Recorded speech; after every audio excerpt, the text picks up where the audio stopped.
నమస్కారం friends, Priyasakhi episode 2కి స్వాగతం. విరాట్, నా జీవితాన్ని నీకు ఇవ్వడం అంటే నిన్ను పెళ్లి చేసుకోవడం, జీవితాంతం నీకోసం బతకడం. ఇప్పుడు చెప్పు, నన్ను పెళ్లి చేసుకుంటావా అని అడిగాడు. అంతే, వినోద్కి కరెంట్ షాక్ కొట్టినట్టయింది. చాలా గట్టిగుండి కాబట్టి తట్టుకున్నాడు. బట్ ఆ షాక్ ప్రభావం వల్ల ఒక్కసారిగా కుర్చీలో కూలబడ్డాడు. మధుకి కూడా ఒక్కసారిగా దిమ్మ తిరిగినట్టయింది. అంతలోనే తేరుకుని, మధు, ఏంటండి పొద్దునే జోక్ చేస్తున్నారు? నాకు మీ జోకులు వినేంత టైం లేదు.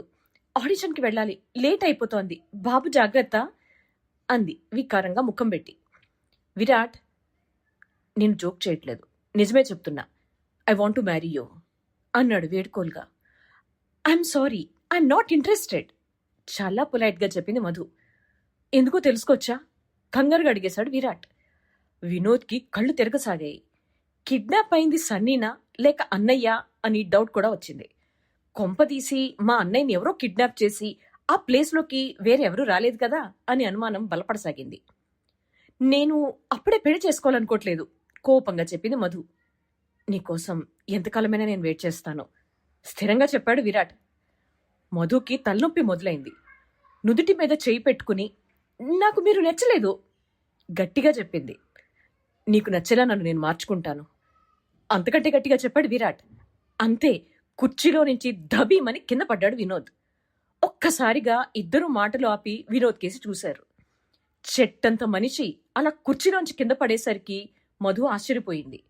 వినోద్ సిగ్గుపడుతూ నెమ్మదిగా పైకి లేచి కుర్చీలో కూర్చుని, I'm sorry, you guys continue హి అన్నాడు ముఖంలో వెరినవ్వు ఒకటేసుకుని. మధు విరాట్ వైపు తిరిగి, నేను కొన్నేళ్ల పాటు నా కెరీర్ మీద ఫోకస్ చేయాలనుకుంటున్నానండి. ప్రేమ, పెళ్లి వీటికి దూరంగా ఉంటాను. ఇంకా నా గురించి ఆలోచించడం మానేయండి. బాబుని జాగ్రత్తగా చూసుకోండి. ఐల్ మీకే మూవ్ అని బయటికి నడవబోయింది.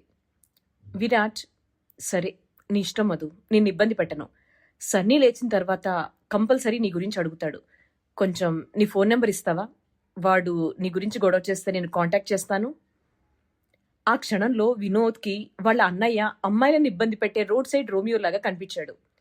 ఈరోజు అన్నయ్యకి ఏమైందో అసలు అర్థం కావట్లేదు.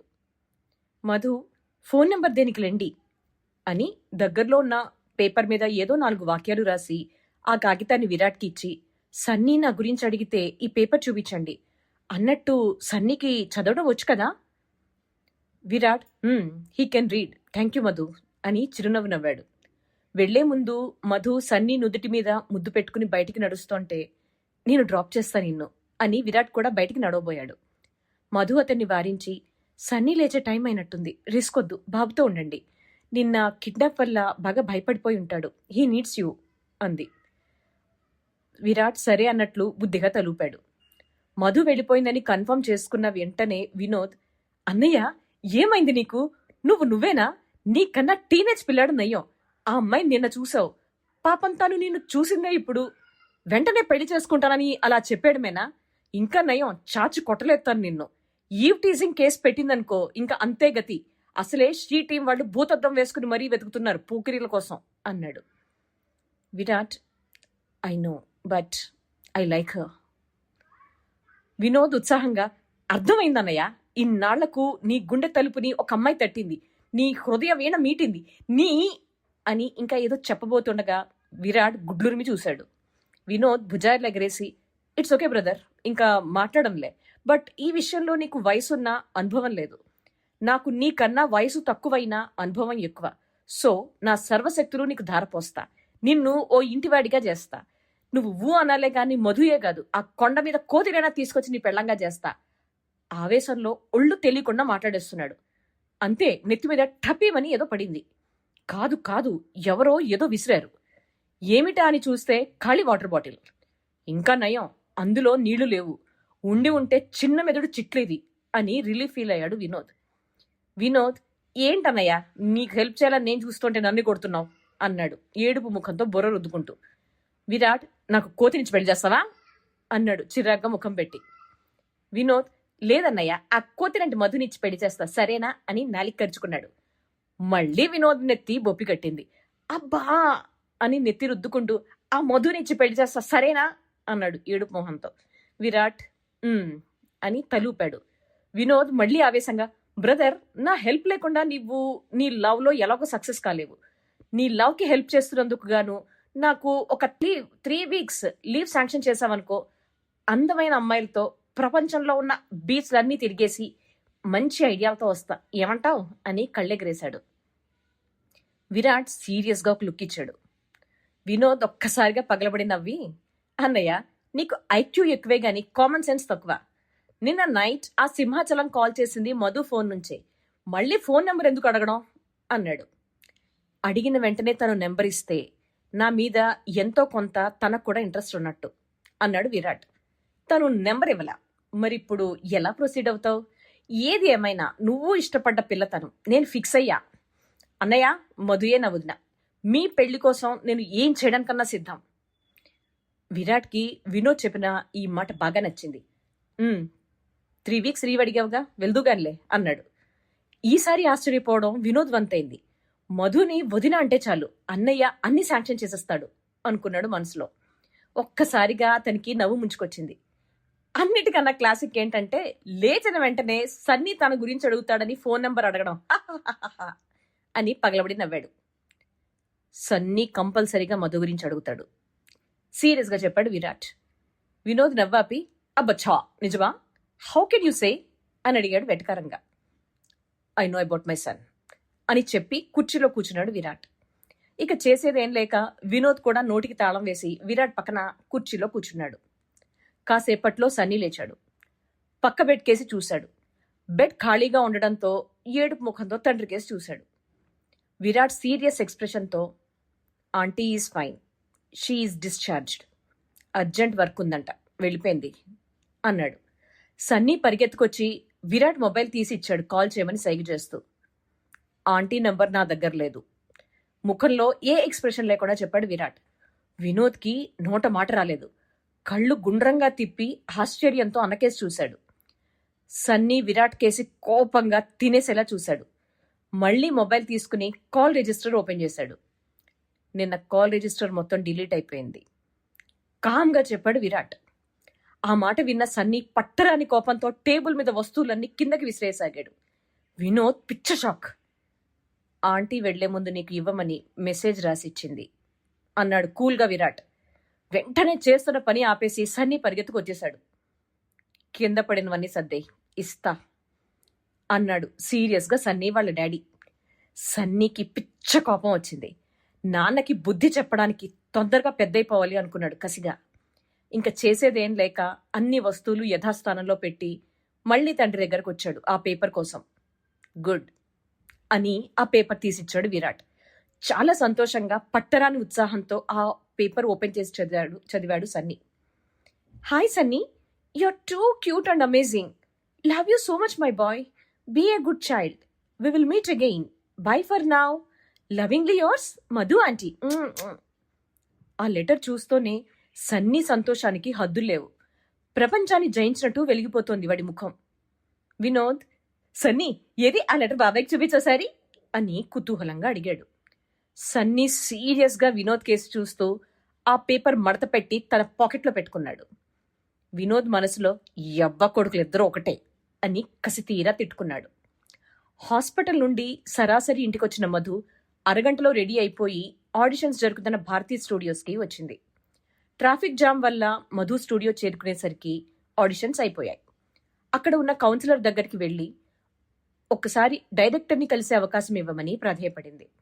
కానీ ఆ కౌన్సిలర్, అన్ని రోల్స్కి సెలెక్షన్ అయిపోయింది, ఇంక నీకు ఛాన్స్ లేనట్టే అని చెప్పింది.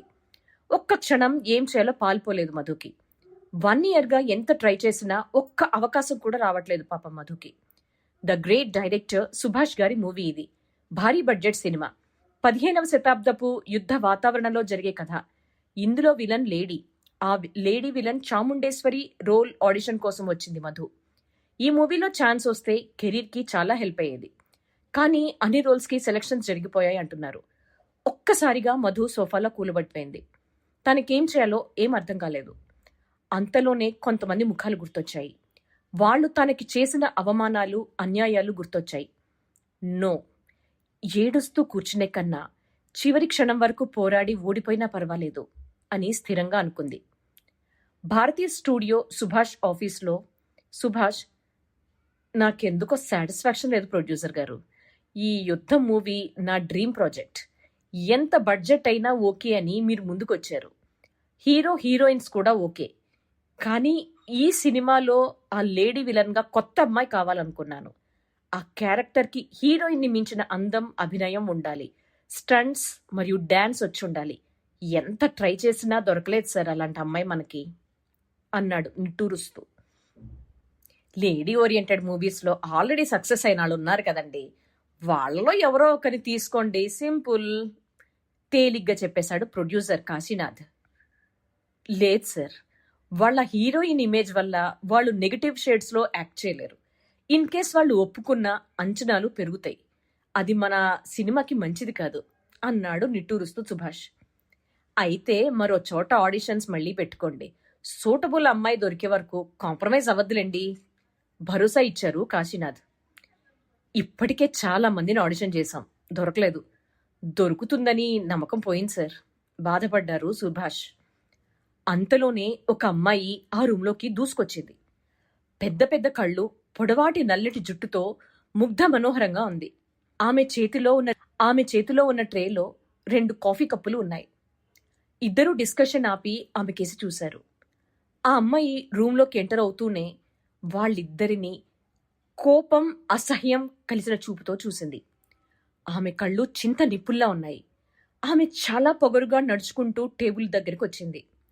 చాలా రూడ్గా, ధిక్కార స్వరంతో, నీకు కాఫీ ఇవ్వడం కోసం ఉదయం లేచి ఎంతో కష్టపడి కాఫీ తయారు చేస్తే కాఫీని తాగరని చెప్తారా? ఎంత ధైర్యం రా మీకు అని అంది. సుభాష్ కాశీనాథ్లకు ఏమీ అర్థం కాలేదు. అసలు ఈ అమ్మాయి ఎవరో, ఎందుకు తమపై అరుస్తోందో ఆలోచిస్తోంటే ఒక్కసారిగా ఆ ట్రైని పైకి విసిరింది. అది తమపై పడుతుందేమో అనే భయంతో తమకి తెలియకుండానే చేతులు ముఖానికి దగ్గరగా పెట్టుకుని కళ్ళు గట్టిగా మూసుకున్నారు సుభాష్ కాశీనాథ్. మరుక్షణం ఆమె ఒక్కసారిగా టేబుల్ మీదకి గెంతింది. ఆ ట్రే కింద పడకుండా ఒడుపుగా పట్టుకుంది. ఏయ్, ముందు కళ్ళు తెరవండ్రా అని వాళ్ళిద్దరూ కళ్ళు తెరిచాక వాళ్ల ముఖంలో ముఖం పెట్టి చూస్తూ, మర్యాదగా ఈ కాఫీలు తీసుకుని తాగండి అని ఒక్క అరుపరిచింది. భయంగా కాఫీ కప్పులు అందుకున్నారు ఇద్దరు.